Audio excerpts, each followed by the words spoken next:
இப்போ அவர்னா என்னன்னு பார்க்கலாம். அவக்கு என்ன மீனிங்? அவர்னா ரெண்டு மீனிங் இருக்கு. ஒன்று நம்முடைய, இன்னொன்று எங்களுடைய.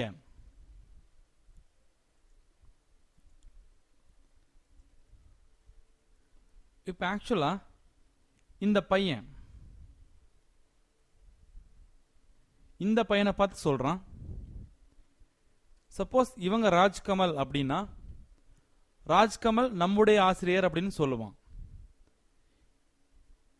சப்போஸ் இந்த பையன் இவரை பார்த்து சொன்னா ராஜ்கமல் நம்முடைய ஆசிரியர்னு சொல்ல முடியாது, ராஜ்கமல் எங்களுடைய ஆசிரியர் அப்படின்னு சொல்லுவான்.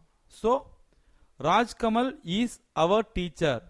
இந்த சென்டென்ஸ்ல ராஜ்கமல் நம்முடைய ஆசிரியர் அப்படின்னு எடுத்துக்கலாம், ராஜ்கமல் எங்களுடைய ஆசிரியர் அப்படின்னு எடுத்துக்கலாம். ஸோ அவருக்கு என்ன மீனிங் அப்படின்னா நம்முடைய, எங்களுடைய, இந்த ரெண்டு மீனிங்கும் வரும்.